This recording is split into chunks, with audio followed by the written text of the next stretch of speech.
Parlement des étudiants.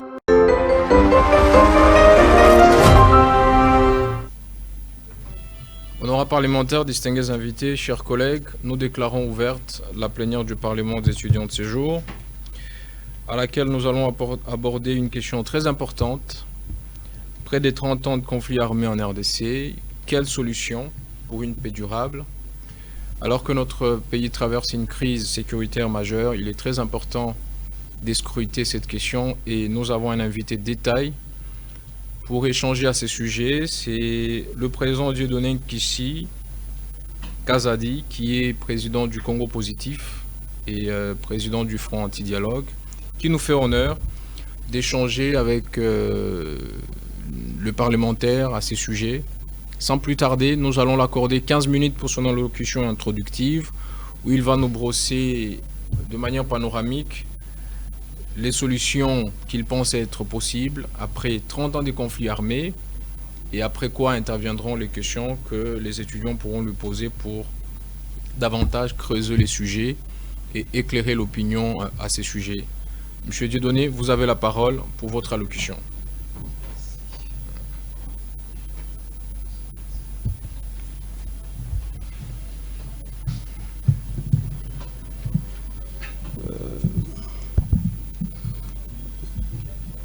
Honorable Président, Messieurs du Bureau, honorables parlementaires,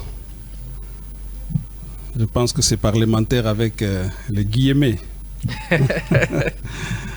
parce que les expressions sont consacrées.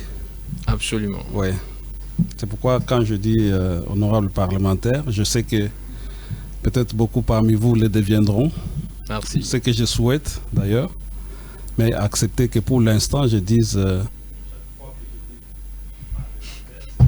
avec des guillemets, même si je ne précise pas que j'ai mis les guillemets.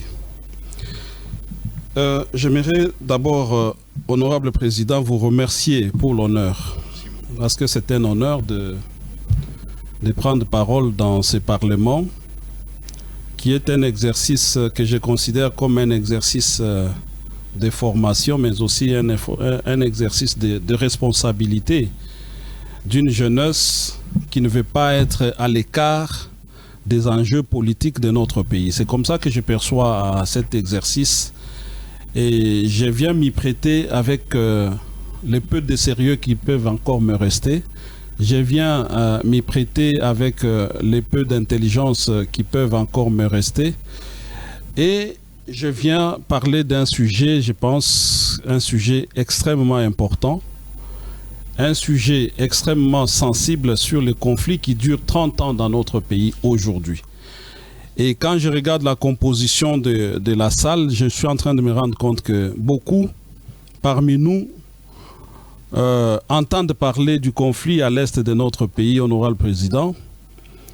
Mais je suis aussi en train de me poser la question, au vu de l'âge que j'imagine des parlementaires qui sont là, si ils vont vraiment percevoir, et je le souhaite vivement, la gravité de la problématique autour de laquelle nous voulons plancher ensemble ici.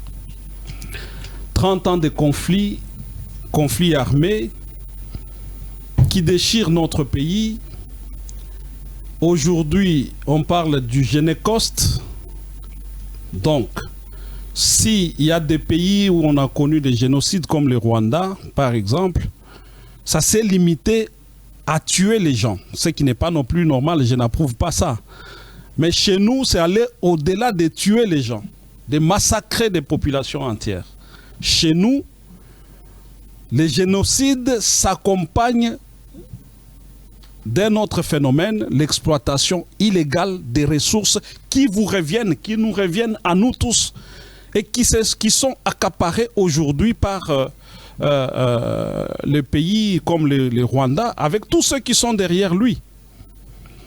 Donc, c'est de ces conflits-là que nous sommes en train de parler. Ce n'est pas de quelque chose de la blague. Et Parlant du conflit qui nous déchire aujourd'hui, qui nous déchire aussi bien dans notre chair que dans notre âme, je pense qu'il nous faut beaucoup de responsabilités pour aborder cette question, parce qu'aujourd'hui, nous faisons face à tout un laboratoire. Président, vous avez dit 30 ans de conflit, mais un conflit ne peut pas éclater, se développer 30 ans durant si il n'y a pas eu un travail de laboratoire pour que ces programmes-là puissent se développer et arriver jusqu'à maturité. Aujourd'hui, on est en train de parler de la balkanisation. On est presque au point de chute de la balkanisation de notre pays, mais c'est parce qu'il y a eu un laboratoire.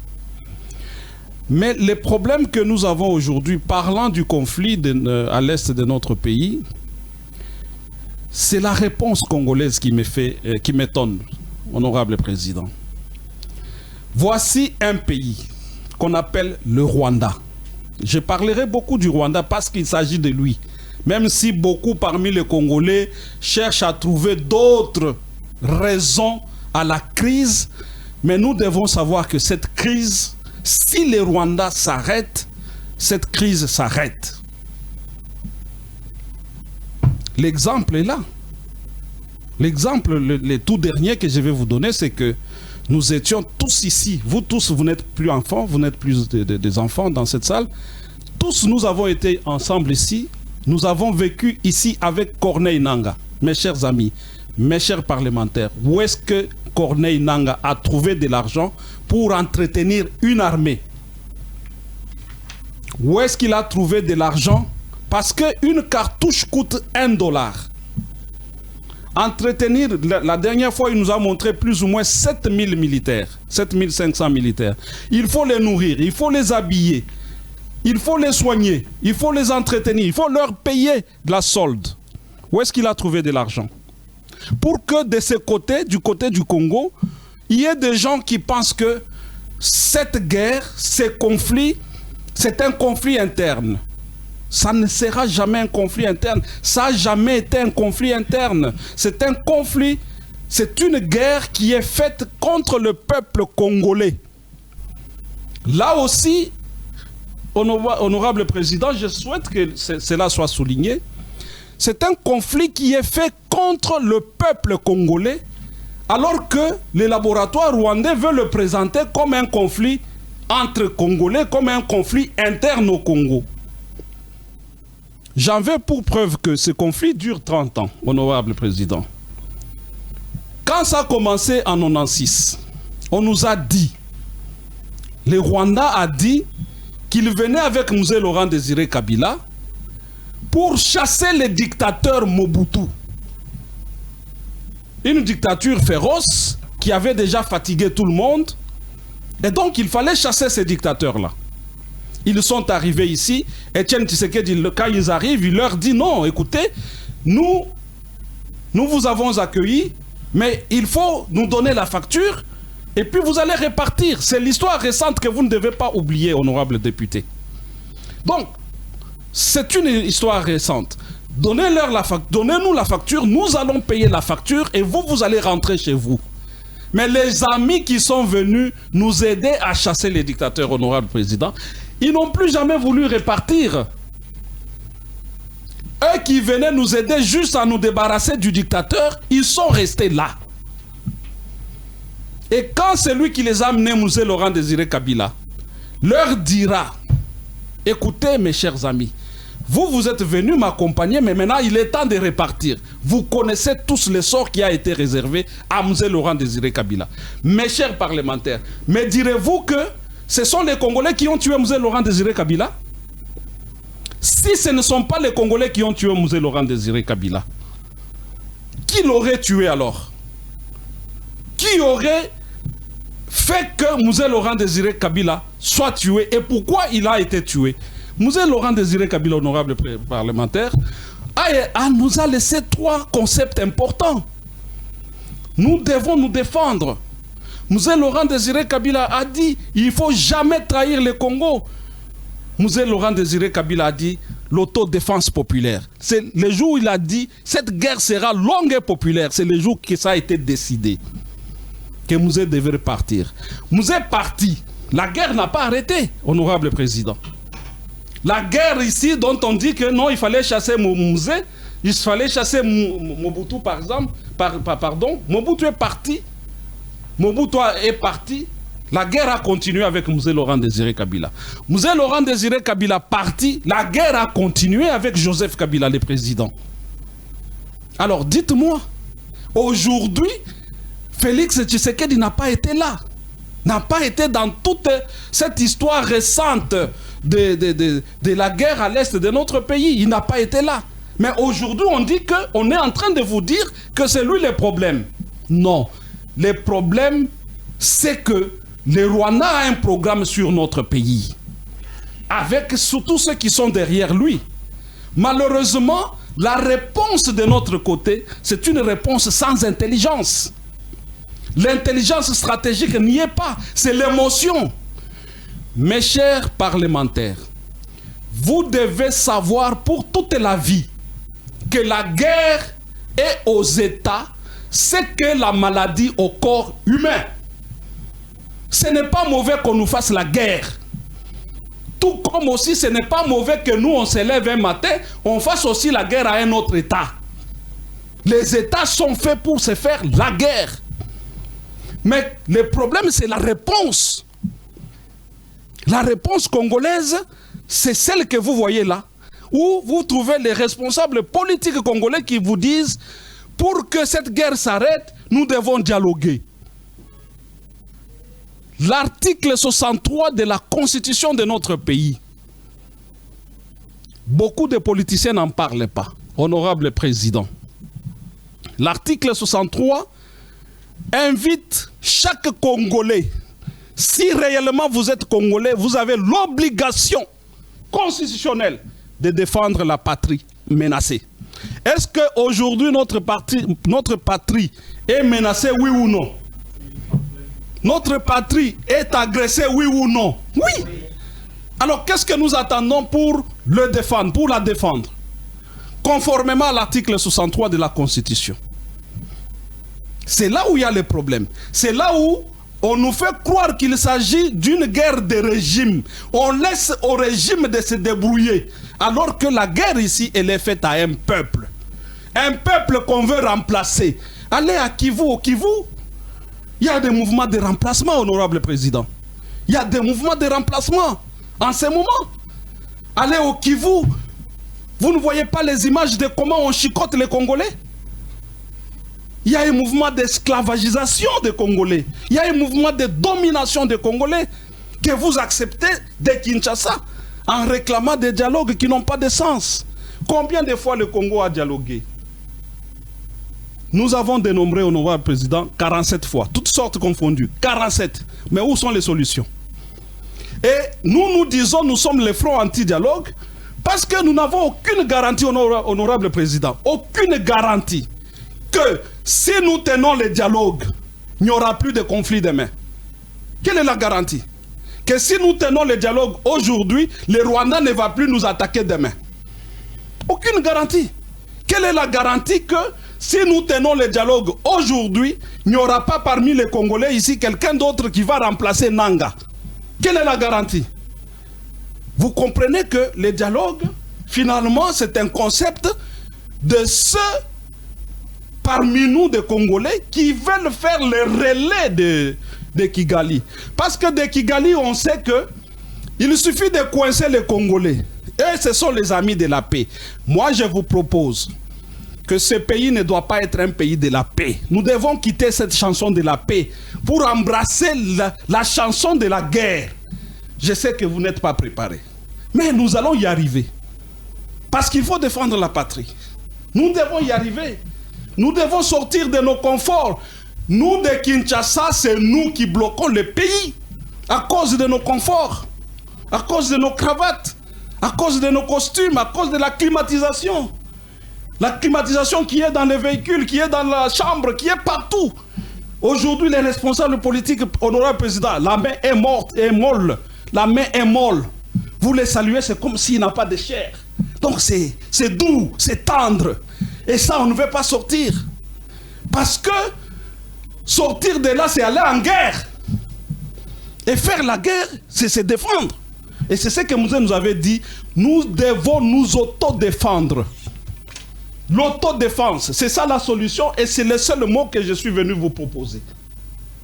Parce que vous avez dit, dans ma présentation, je dois donner des solutions. La solution est là. Ce n'est pas l'armée. Parce que beaucoup disent, oh non, on vous dit, non, nous n'avons pas d'armée. Mais si nous n'avions pas d'armée, mais le pays serait déjà envahi.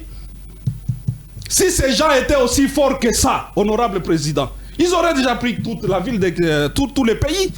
Mais ils sont aujourd'hui cantonnés là où ils sont parce que nous avons une armée. Une armée où il y a une jeunesse qui montre l'exemple, là où la jeunesse des autres provinces dort. Nous avons laissé la responsabilité de l'autodéfense populaire au seul jeune Ouazalendo. Honorable président, qu'est-ce que vous faites dans ce parlement pour mobiliser cette jeunesse qui est ici afin que le travail ne soit pas laissé seulement aux jeunes Ouazalendo? À qui nous avons laissé la seule responsabilité de défendre cette nation ici? Hier, dans cette ville de Kinshasa, lorsque ces mêmes Rwandais sont venus avec des armes à la main, le peuple de Kinshasa s'est élevé. C'est une histoire récente, vous le savez très bien. À Tchangou là-bas, ils sont entrés avec les armes, mais ils ont été désarmés par une population sans armes, vrai ou faux? C'est vrai, c'est une histoire que vous connaissez. Et comment on va dire que aujourd'hui tout ce qui nous reste, c'est le dialogue? Qui peut accepter ça? Il ne nous reste pas le dialogue, il nous reste de nous auto-défendre. Et aussi, ce que nous devons noter, c'est que ce n'est pas une guerre de régime. On ne fait pas la guerre à Tshisekedi. On fait la guerre à vous. On nous fait à nous tous la guerre. Parce que vous allez vous rendre compte, Tshisekedi va partir. D'ailleurs, son mandat constitutionnel s'arrête en 2028. Je dis bien le mandat constitutionnel. 2028. Il va partir. Mais vous verrez qu'au-delà de 2028, cette guerre va continuer. Parce que leur programme, ce n'est pas Tshisekedi. Ça, ce n'est qu'un mensonge pour nous diviser. En réalité, la guerre, c'est une guerre contre le peuple congolais. Comment contre le peuple? Parce qu'on est en train de les remplacer. Parce qu'on est en train d'occuper ces terres. Parce qu'on est en train d'exploiter ces ressources. Parce qu'on est en train de les martyriser. Parce que cette guerre, honorable président, je l'ai dit ici, une cartouche coûte $1. Imaginez combien notre pays dépense chaque jour pour garder les positions qui sont là.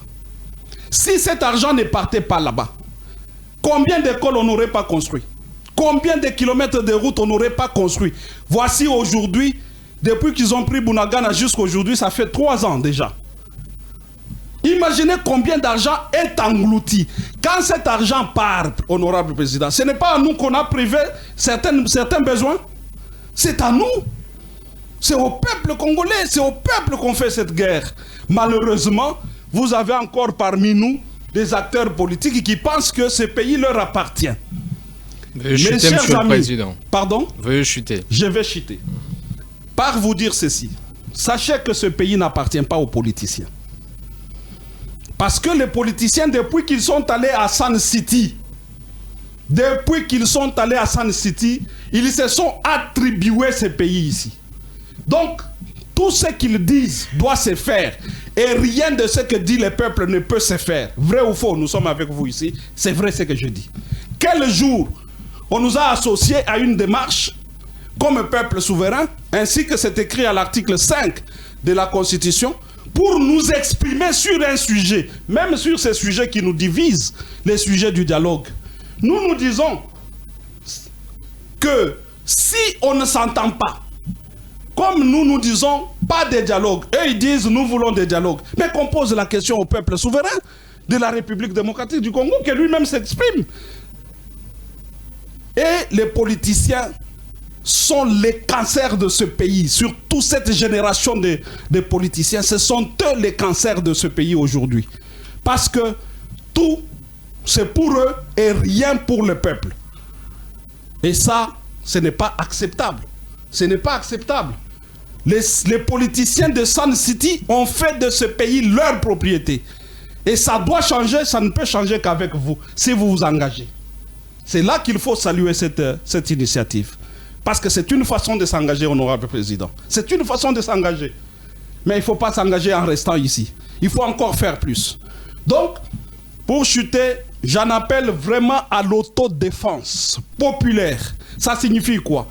Que chacun là où il est dans son quartier, qu'il cherche à savoir les voisins c'est qui. Les voisins c'est qui et les voisins fait quoi? Ça commence par là. Parce que l'infiltration est terrible, honorable président. Ils nous ont envahis de partout. Dans l'armée, dans l'administration, de partout ils sont là. Et donc il faut les dénoncer. Il faut les dénoncer. Et l'autodéfense populaire commence par là. Et moi je vous remercie, je remercie aux parlementaires qui sont là. Et je vous remercie, honorable président, ensemble avec votre bureau. Merci beaucoup, Monsieur le Président. Merci pour ces discours vibrants qui font vibrer à la fois le cœur et les cerveaux. Nous vous prions de prendre place pour que nous débutions la séance des questions-réponses. Je vais inviter l'honorable Mohamed pour son allocution.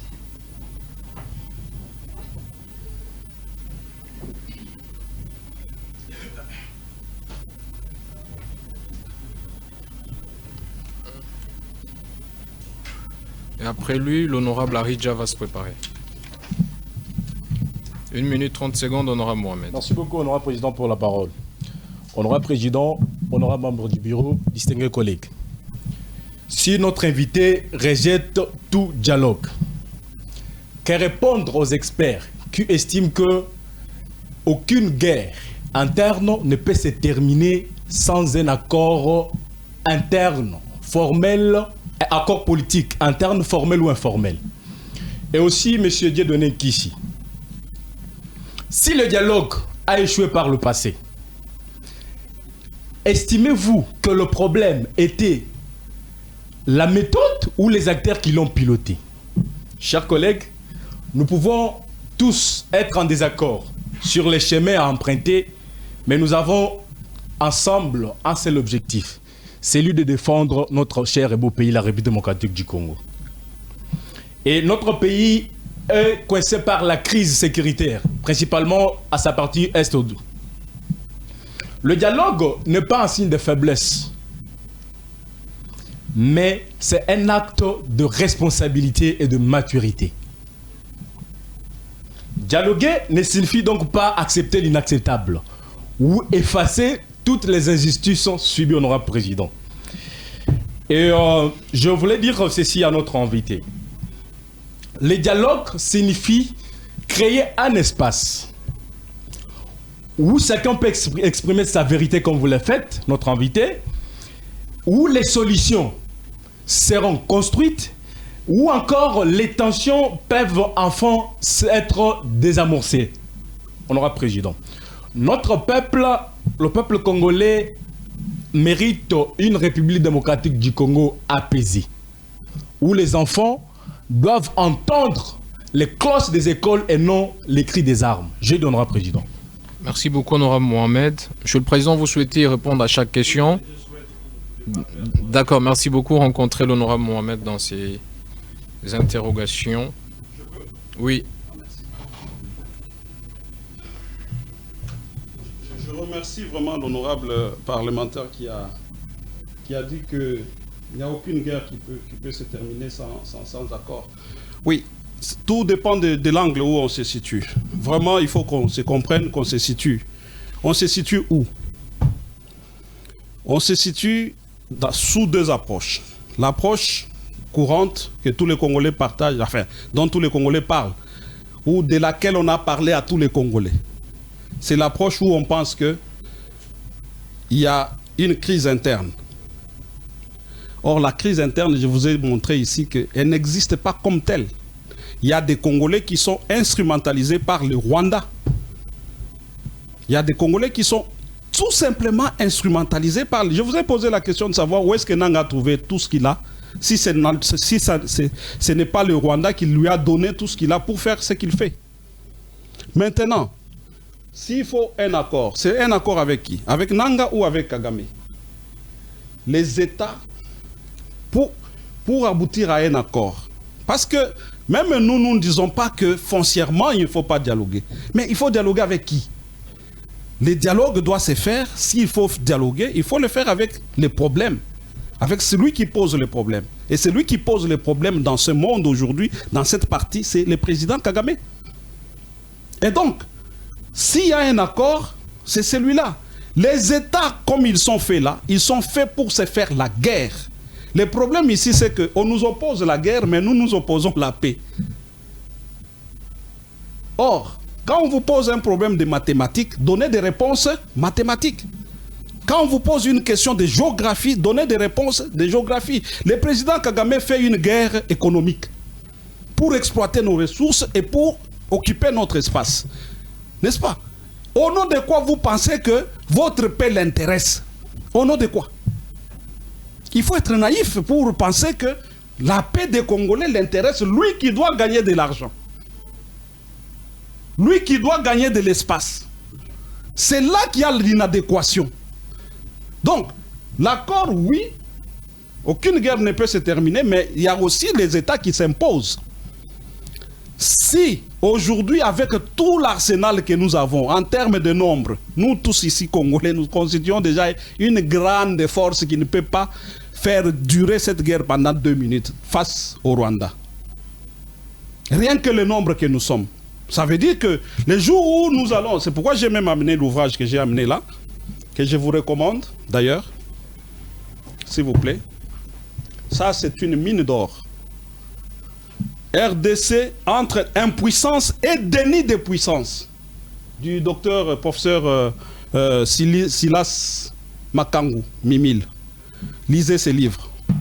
Donc, si nous exerçons notre puissance, qui est d'abord démographique avant tout le reste, nous allons arrêter cette affaire. C'est pourquoi nous vous parlons également de l'autodéfense populaire. Cette guerre dure parce que les peuples s'est résigné. Cette guerre dure parce que nous sommes dans le déni de guerre. Donc, accord, oui, mais pas avec... vraiment pas avec les pantins. Vraiment pas avec les pantins. Si je peux vous renchérir, ça veut dire que ce qui se passe à Doha, vous ne soutenez pas cette démarche? Pas du tout. C'est la capitulation, honorable président. C'est la capitulation. Ce qui se passe à Doha, on ne fait que nous trimballer, honorable président. Le Congo ne fait que voyager de capitale en capitale. Hier, c'était Lusaka, Gaborone, quoi encore? Sun City. Voilà, c'était ça. Kampala. Hier, c'était ça. Aujourd'hui, donc à chaque cycle, les capitales changent. Et nous, on ne fait que nous trimballer, on ne fait que nous faire danser. On ne fait que danser et on ne fait que danser à la musique du Rwanda. Comme s'il n'y a pas d'intelligence ici pour comprendre ça. Le Rwanda, pourquoi il nous fait trimballer maintenant? C'est parce qu'il sait que nous avons plus ou moins le soutien de Washington, dont le président Trump va quitter le pouvoir avant le président Kagame. Honorable président. Ils le savent. Ils savent que le président Tshisekedi, qui a toisé ces problèmes, va quitter le pouvoir constitutionnellement. Je souhaite d'insister sur le plan constitutionnel. Il va quitter le pouvoir constitutionnellement avant le président Kagame. Et donc, vous imaginez si nous ne sommes pas clairvoyants et que le président Tshisekedi partait constitutionnellement et que nous restons seuls et que le Rwanda, par ses manigances, réussit à poser un président ici, mais l'affaire reprend. C'est sur ça qu'ils sont en train de jouer en nous faisant partir de capitale à capitale. Ce ne sont que des capitales qui changent, honorable président. Rien de concret ne va arriver. Pour preuve, on a signé un accord cadre avec 6 protocoles à signer. Quel jour on va signer? Pour signer l'accord cadre, ça nous a pris presque 1 année. Donc pour signer les 6 protocoles, minimum c'est 6 ans. Qu'est-ce qui va advenir dans les 6 ans qui sont devant? La réflexion prospective nous manque, honorable président. Nous devons être en mesure de comprendre ces jeux. Déjà là, nous sommes à Doha, nous sommes en train de quitter Doha pour Lomé. Une autre capitale qui s'ajoute dans la liste des capitales dans lesquelles on nous fait trimballer. Alors, la deuxième question, le dialogue a échoué. Est-ce qu'à cause de la méthode, tout ça... Ou de personnes qui l'ont piloté. Ou des personnes. Vous savez, les mensonges restent les mensonges. Lorsque vous sortez pour dire nous faisons le dialogue pour donner la paix, mais les bases de cette paix ne sont pas réelles, ça ne tiendra pas. Les dialogues ont quelle fonction dans notre pays ici? Les dialogues que nous refusons, honorables parlementaires, les dialogues que nous refusons, c'est les dialogues de capitulation. Où le Congo capitule. Nous refusons ces dialogues-là. Parce que on a entendu même beaucoup de politiciens, beaucoup d'acteurs sociaux qui disent tout ce qui nous reste, c'est les dialogues. Non, mais c'est pas possible. Comment vous allez dire à un peuple de se soumettre à la musique de celui qui l'agresse? C'est ce qu'on veut nous dire en réalité.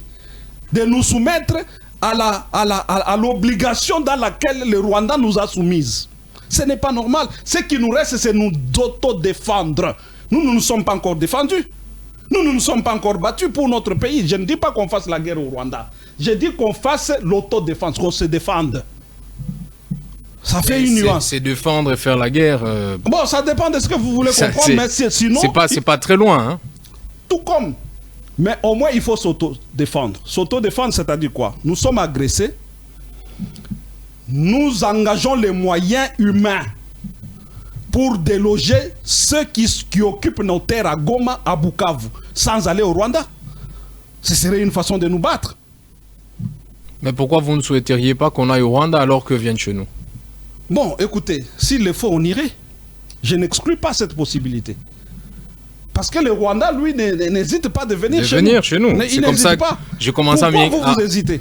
J'ai commencé à m'inquiéter parce que c'est comme si vous émettiez des réserves. Non, je n'émets pas de réserves, mais je ne veux pas ici... avoir une vision, une attitude belliqueuse. En vente en guerre. Je ne suis pas là pour ça. Je suis là pour la responsabilité des Congolais. Je ne suis pas là pour la responsabilité du Rwanda. Merci beaucoup, honorable Aridja, pour sa question. L'honorable...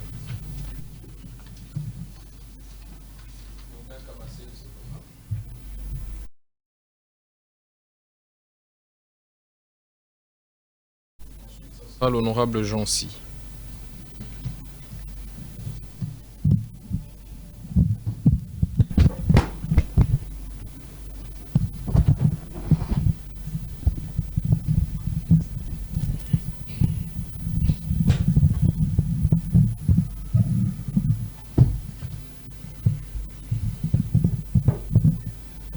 Honorable Président, honorables membres du Bureau, chers collègues parlementaires.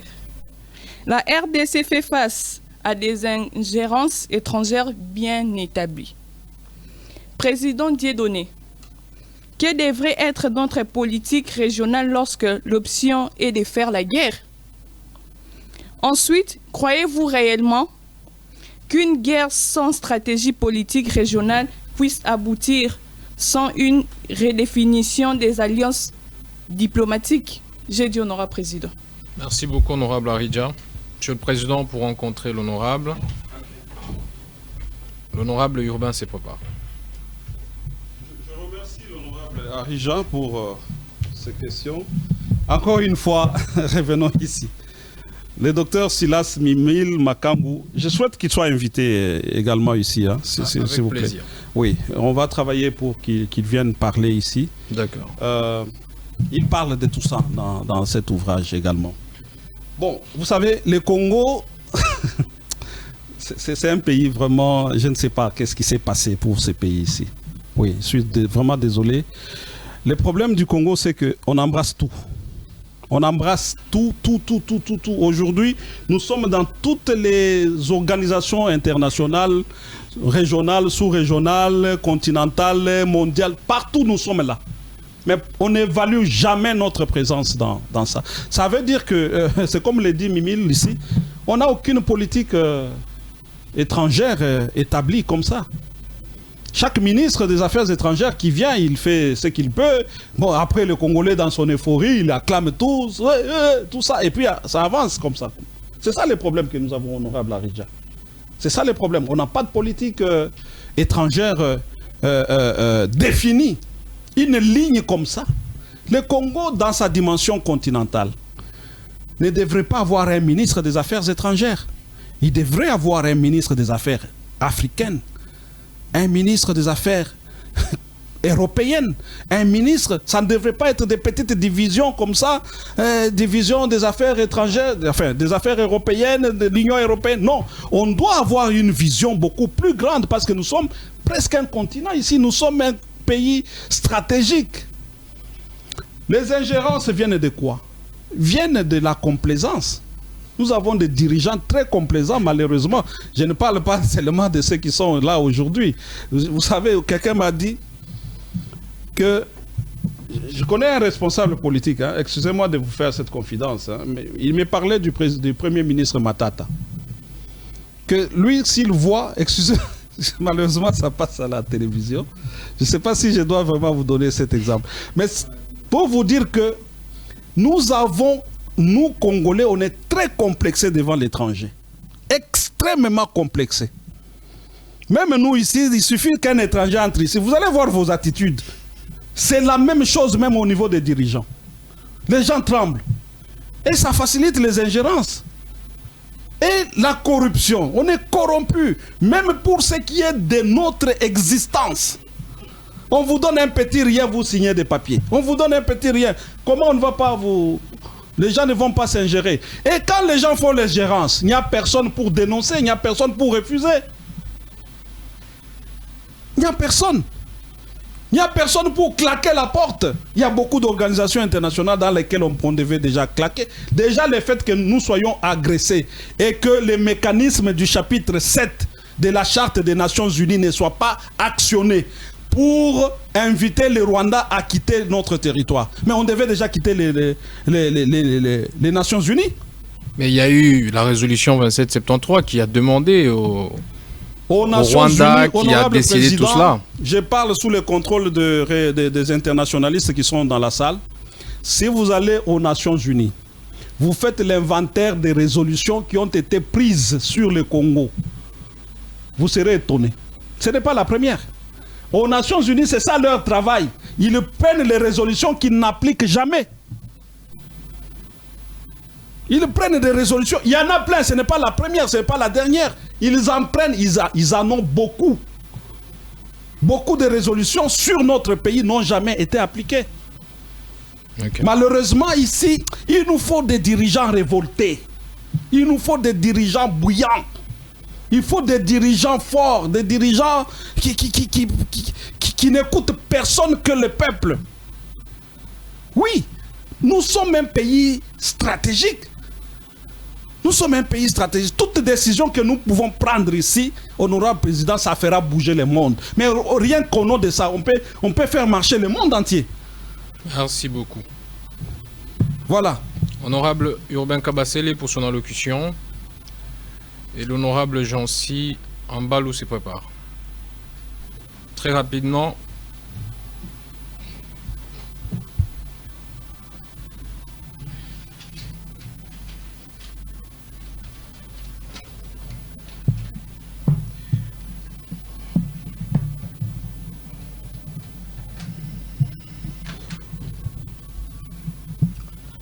Merci, honorable président, pour l'octroi verbal. C'est un honneur et un privilège pour moi de prendre la parole du haut de cette tribune. Honorable président, chers membres du bureau, chers honorables parlementaires, qu'il me soit ici permis de poser une question à notre invité d'honneur. Président Dieudonné, d'ailleurs, je salue d'abord la pertinence, avec une haute considération, votre discours, mais aussi vos propos. Dans un contexte où la sécurité nationale conditionne même l'avenir du pays, de notre pays bien sûr, une question essentielle se pose. Si vous aviez aujourd'hui la responsabilité du pouvoir, quelle serait la réforme politique prioritaire que vous mèneriez pour rendre la stratégie militaire de notre pays, de la RDC bien sûr, fiable et forte sur le long terme, bien sûr? J'ai dit honorable président. Merci beaucoup, honorable Urbain. Monsieur le Président, pour rencontrer L'honorable Jean-Si se prépare. Et enfin, ça sera l'honorable Josué pour clôturer cet échange. Honorable Kabasele, je vous remercie pour la question. Si j'avais la responsabilité, c'est une seule chose, j'échangerais de constitution. Tout simplement. Et toutes les réformes, je les mettrai là-dedans. Je donne l'exemple. Notre pays est en ce moment agressé par, et c'est documenté, vous avez parlé de la résolution 2773. Donc la présence du Rwanda, des militaires, des armes, des munitions rwandaises sur notre territoire est indiscutable en ce moment. Mais regardez ce qu'il y a dans notre constitution. En ce moment ici, les institutions de la République, pour ne pas parler du président de la République, il ne peut pas déclarer la guerre. Alors que nous sommes sous agression. Le serpent est dans votre maison, honorable président. Vous ne pouvez pas prendre un bâton pour tuer le serpent. Qu'est-ce qui nous empêche donc? Ce qui nous empêche, c'est que chez nous, nous sommes un pays exposé.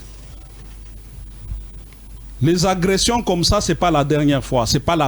On ne peut même plus compter depuis ces 30 dernières années. C'est permanent. Un pays aussi exposé comme ça.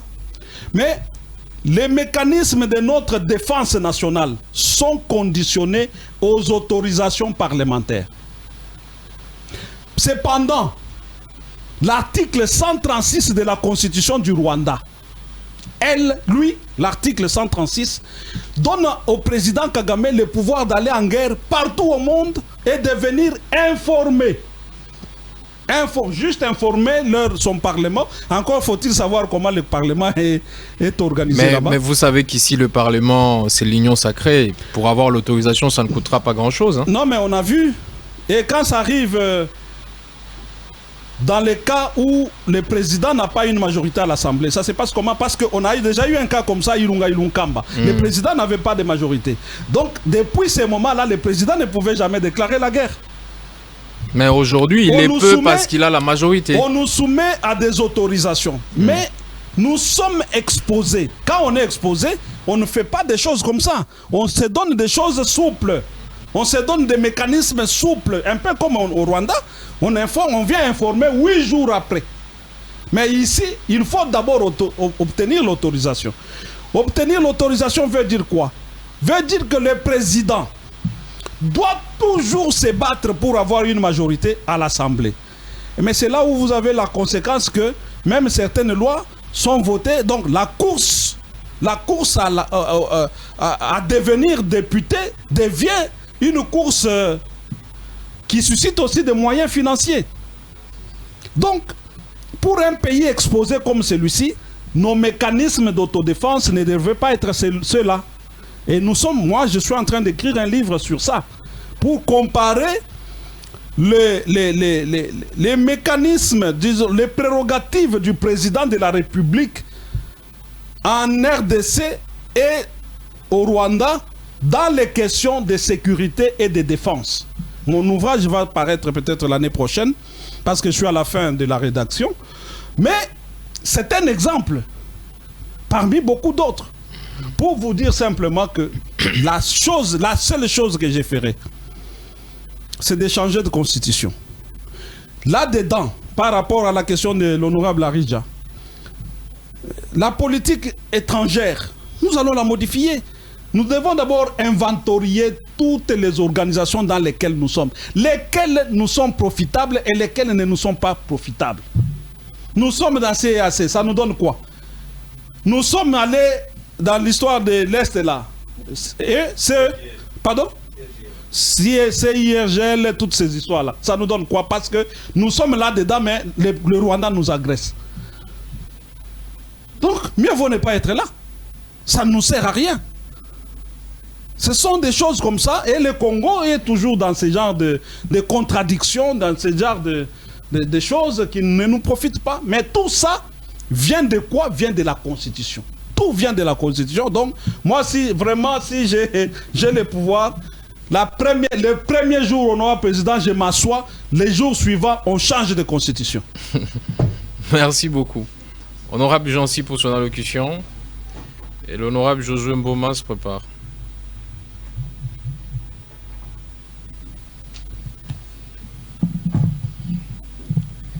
Honorable Président, honorables membres du bureau, chers collègues, ma question est la suivante. Une guerre durable nécessite une armée disciplinée, équipée et payée régulièrement. Quelle est votre évaluation objectif de la capacité opérationnelle actuelle des forces armées de la République démocratique du Congo pour mener une guerre totale et prolongée? J'ai dit honorable Président. Merci beaucoup, honorable Jancy. Monsieur le Président, pour rencontrer l'honorable Jancy.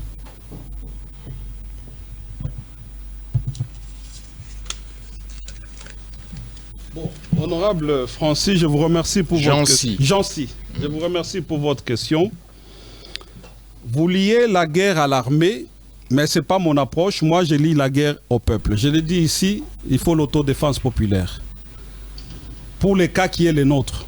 Peut-être dans d'autres pays, ils sont dans des situations telles qu'ils peuvent engager leur armée. Mais chez nous, je pense que la force, la première force qu'on n'a pas encore exercée jusqu'ici, telle que nous analysons les conflits à l'est de notre pays, c'est la dimension de la composante peuple qu'on n'a pas encore... et on ne l'a pas encore engagé dans cette guerre par rapport à l'article 63 de la Constitution. Je crois que ça procède du déni de la guerre. Parce que beaucoup d'entre nous ne croient même pas que nous sommes en guerre. Beaucoup ne vivent même pas comme si nous étions en guerre. Donc, à cause du déni de guerre, il y a des décisions qu'on devait prendre, qu'on n'a pas encore prises. Beaucoup de décisions. Pourquoi on ne met pas la clôture le long de 217-271 kilomètres qui nous séparent du Rwanda? Pourquoi on ne met pas la clôture? Pourquoi on ne fait pas ça? Parce que ils ne viennent pas en l'air. Ils viennent par la route. Et ils ont l'habitude de venir voici 30 ans. Autant que nos populations de l'Est vivent notamment du commerce au Rwanda. Quand vous mettez la clôture, vous vous rassurez d'avoir une politique économique interne qui ne puisse pas asphyxier les populations de l'Est. Quand vous regardez les mouvements, c'est plus les Rwandais qui viennent chez nous que nous, on va au Rwanda. Ah bon? Quand vous regardez les mouvements. Ok. Oui, je connais quelque chose de ça parce que j'ai fréquenté le coin pendant longtemps. Donc, et même si on met la clôture, ça veut dire les gens normaux, nos frères rwandais qui veulent venir chez nous, on va les contrôler, comment ils entrent. Il y aura des portes par lesquelles ils entrent. Quand ils entrent, on sait même les scanner, on sait même les checker pour voir est-ce qu'il vient avec les armes ou bien il vient sans armes. N'est-ce pas? Au moins, on va contrôler les mouvements. Mais voici 30 ans que ces gens viennent tous les temps chez nous créer la désolation. Mais l'une des solutions, c'est de faire un mur. Et nous, comme parti politique, nous avons proposé ça depuis 2017. Jusqu'aujourd'hui, personne ne nous écoute. Les dénis de la guerre. Les dénis de la guerre. Donc, parce qu'on minimise la situation de ces côtés, alors que de l'autre côté, on prend la situation au sérieux. Alors, donc, pour nous, la guerre, c'est d'abord le peuple. L'armée aussi. L'armée, bon, je ne sais pas si j'ai la compétence nécessaire pour parler de l'armée. Je n'aime pas trop parler de l'armée parce que c'est sensible. Mais je vous dis, mon cher frère, honorable Jancy, que si on n'avait pas d'armée, ces pays seraient déjà partis. Quand vous regardez la convoitise qu'il y a sur ces pays, quand vous regardez les complots qu'il y a sur ce pays, il y a un auteur que j'aurais bien voulu retrouver ici rapidement et que je vais aussi vous recommander. Moi, je l'ai lu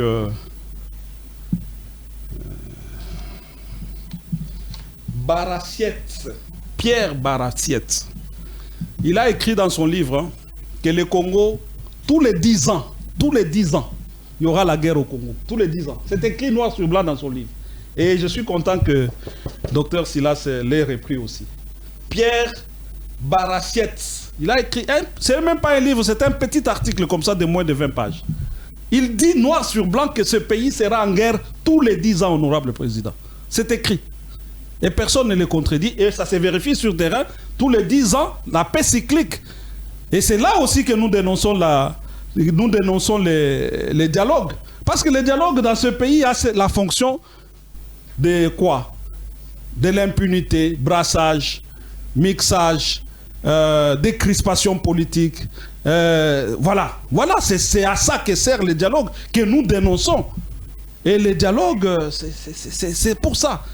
Donc la capacité opérationnelle, elle est là. Sinon, le pays serait déjà parti. Ça fait 30 ans que le Rwanda tente de nous prendre des terres. Ça fait 30 ans, mais il n'arrive pas parce que l'armée est là. Ce qui s'est passé de l'autre côté à Goma en janvier de l'année passée, c'est quoi? C'est la trahison, honorable président. Ils nous ont infiltrés, ils ont parlé avec les chefs des bataillons pour que, quand eux vont venir, dès qu'on crépite, les chefs commencent à détaler, commencent à courir. Et quand les chefs détalent, les troupes aussi vont détaler. C'est ce qui s'est passé. On n'a jamais eu d'affrontement comme ça, mais qu'on a eu ne fût-ce qu'une seule fois l'affrontement, vous allez voir. Encore que les bilans macabres qui se passent là-bas, moi je ne sais pas en parler, mais les gens disent qu'il se passe des choses monstrueuses par rapport à ceux qui nous attaquent. Je ne suis pas chaud, je ne suis pas content de ça, parce que toute vie est vie. En les disant, je ne suis pas content, vraiment pas du tout content des gens qui meurent. Parce que c'est des morts pour rien. On aurait dû éviter tout ça parce que le président Tshisekedi, quand il est arrivé, il a proposé des accords pour exploiter les minéraux, exploiter toutes ces choses-là ensemble. Il a proposé ça, mais le Rwanda a refusé. Merci beaucoup. L'honorable Josué Mboma pour son allocution. Et on pourra clôturer cet échange.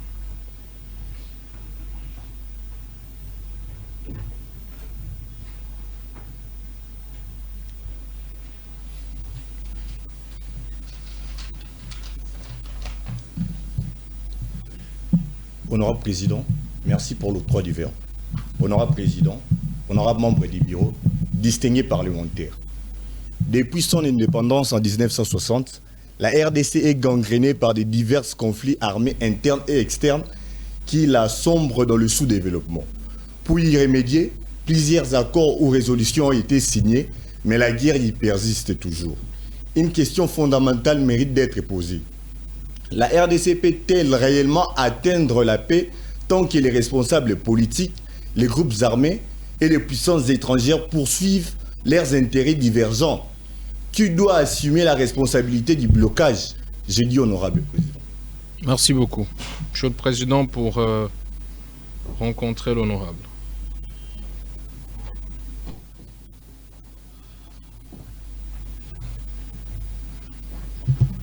Bon, honorable José, je vous remercie également. Celui qui veut la paix prépare la guerre. Parce que pour atteindre la paix face aux intérêts divergents, nous devons nous préparer à la guerre, y compris à la guerre contre les politiciens. Parce que, je l'ai dit ici, c'est aujourd'hui le cancer de notre pays. Je suis désolé, je suis dans la politique, mais je vois, quand vous analysez, vous vous rendez compte que beaucoup de politiciens de notre pays sont les cancers. C'est les cancers du peuple, contre le peuple. Et j'assume cette responsabilité, la responsabilité de ce que je dis. Donc, je ne pense pas que ce que nous devons rechercher comme peuple, c'est la paix. Parce que c'est ce qu'on nous a mis dans la tête. Un pays comme celui-ci, ce que nous devons rechercher, c'est la guerre. Nous devons continuellement nous préparer à la guerre. Et ce n'est que cette guerre-là qui nous donnera la paix.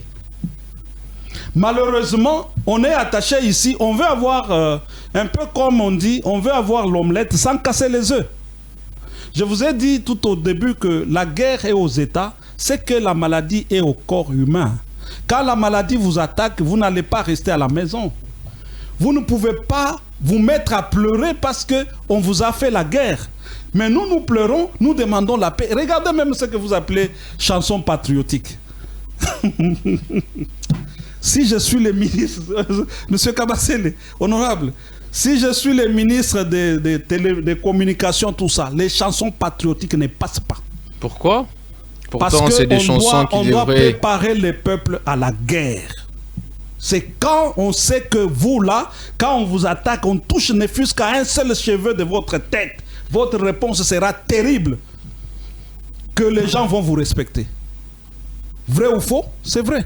Pensez au vieux papa du quartier, là où il y a des chiens méchants, vous osez? Même s'il y a la plus belle fille que vous convoitez, Vous osez entrer là-bas? On respecte ceux qui sont forts, honorable Et président. ça empêche qu'on chante de chants patriotiques? Pardon? Et ça nous Les empêche tout chants ça? patriotiques nous préparent à la capitulation. Alors que le message qu'on nous envoie de l'autre côté, c'est la guerre. Ça fait 30 ans, honorable président, que de l'autre côté, on nous envoie la guerre. Parce que cette guerre qu'on nous fait leur donne à eux la paix. Ça fait 30 ans que le Rwanda, c'est un oasis de paix. Ça fait 30 ans. Vous entendez quoi là-bas? De là-bas? Rien. Mais ici, nous pleurons tous les jours. Et nous pensons que c'est en pleurant que nous aurons la paix. Non. La paix, c'est pour les braves. La paix, c'est pour ceux qui se sont battus. Vous ne vous êtes pas battus, n'attendez pas la paix. Parce que c'est clair. Qui veut la paix fait quoi? Non. Qui veut la paix fait la guerre. Vous n'avez pas fait la guerre. Vous ne vous êtes pas préparé à la guerre, mais vous attendez les résultats de la guerre. C'est quelle logique, honorable président? Cette logique-là n'existe pas. L'enfant congolais doit savoir qu'il est assis sur une mine d'or. Quand vous êtes assis sur une mine d'or comme c'est là, les cuivres, les coltans, les ceci, et que vous n'êtes pas fort, on va vous bousculer pour rester prendre.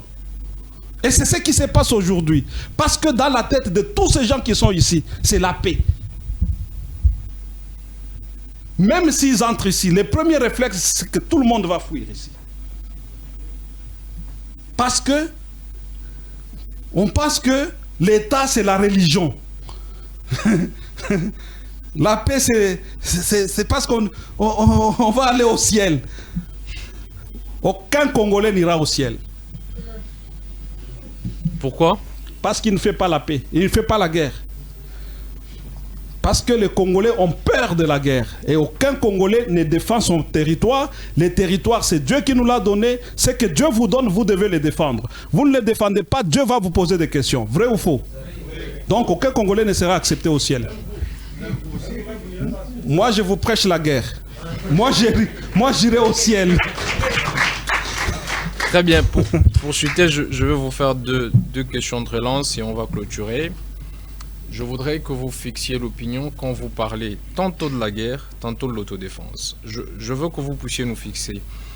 Est-ce que les souhaits que vous avez, ou l'engagement qui est le vôtre en tant que politicien, c'est de vous fixer comme quelqu'un qui a une vision des guerres? La Russie a cette approche de va-t-en guerre, ou vous semblez vous cacher derrière l'autodéfense, oubliant que le peuple, quand il vous donne en tant que politique la responsabilité, il y a la défense, la sécurité, il y a déjà des institutions chargées de faire la guerre. Comment vous dites, ok, il ne faut pas que ça soit politique, il ne faut pas que ce soit l'armée, il faut que ce soit le peuple? C'est le peuple qui a demandé qu'il y ait un président, une représentation nationale, pour que quand il y a des conflits comme ça, le mécanisme soit mis en place pour que le peuple soit défendu. N'empêche que le peuple accompagne. Mais comment vous semblez dire qu'il faut plutôt de l'autodéfense, il faut que le peuple... Est-ce que ça part d'une politique d'abord nationale qui associe le peuple, ou vous voulez une autodéfense, un mouvement spontané? Je veux comprendre ça, et ça va aussi être important pour ceux qui nous suivent. Et la dernière relance, c'est vous dites que le rapport sur terrain, si ils sont ce que nous avons aujourd'hui, c'est parce que nous avons une armée. Est-ce que vous ne pensez pas qu'il faudra aussi donner raison à ceux qui pensent que si aujourd'hui, notamment la situation de Goma est celle qu'elle, c'est à cause de la diplomatie et non de la force de notre armée sur terrain? Bon, c'est vrai que le peuple a mis en place les institutions, a donné des mandats. D'abord, vous avez des gens qui s'élèvent pour dire nous devons dialoguer. Là où le peuple a donné des mandats, ça veut dire que ces gens qui réclament les dialogues sont en train de chercher d'apostropher les mandats que le peuple a donnés. Et je vous ai dit ici que pour les politiciens, le peuple n'existe pas. Quand je parle de politiciens, je parle des politiciens de Sun City. Pour eux, le peuple n'existe pas. C'est comme ça que, en plein mandat qui court, vous pouvez trouver quelqu'un qui vous dit nous devons dialoguer. Et c'est lui qui le dit. Il sait très bien qu'à la fin de ce dialogue, il va y avoir le partage du pouvoir. Comme deuxième fonction du dialogue, en dehors de l'impunité, des brassages et toutes ces histoires. Donc, vous voyez que nous sommes au stade où il faut retourner vers le peuple. Nous sommes au stade parce que ce que nous avons donné comme mandat ne suffit pas. Dans quel sens? Dans le sens de ce que je vous ai dit, par exemple, de ce qui est prévu dans la Constitution par rapport à notre manière d'aborder la guerre. Vous êtes tous témoins ici, rien que pour l'état de siège. C'est tous les 15 jours qu'il faut aller à l'Assemblée nationale. Où est-ce que vous avez déjà vu ça? Imaginez en Ukraine, hein, le président Zelensky, s'il doit aller dans son parlement tous les 15 jours demander l'autorisation de faire ceci, de faire cela, de prolonger l'état de siège. On négocie l'état de siège. Vous imaginez ça? Un pays, un peuple qui négocie sa paix, non pas sa paix, qui négocie sa sécurité. Contre qui? Face à qui? On est en compétition avec qui? Avec personne. Mais on négocie avec nous-mêmes notre propre sécurité. Parce que tous les 15 jours, il faut aller là-bas. Voilà les choses. Face à des choses comme ça, je crois que par rapport à la question que vous posez, il faut revenir au peuple. Il faut que le peuple s'exprime. Sinon, le peuple sera en train à donner, comme on dit dans les Kasaï là-bas, on dit que vous vendez la chèvre, mais vous tenez encore les... Parce que les dirigeants n'ont pas tous les pouvoirs. Tous les constitutionnalistes sont d'accord, hein, sur le fait que cette constitution ne donne pas suffisamment de pouvoir à ceux qui sont appelés à diriger les pays. Ils n'ont pas de pouvoir. Les pouvoirs sont partagés, sont vraiment... même pas partagés, c'est-à-dire que c'est vraiment dispersé. Voilà les mots. Les pouvoirs sont dispersés pour qu'il n'y ait personne qui réponde finalement. C'est dans la situation dans laquelle nous sommes. Et pour résoudre ça, il faut retourner vers le peuple. C'est comme ça que nous préconisons les changements de constitution. Okay. Alors, vous avez parlé de l'armée. Je disais, la position aujourd'hui sur terrain, vous dites que c'est parce que nous avons une armée forte qu'on n'a pas pris Kinshasa jusqu'aujourd'hui.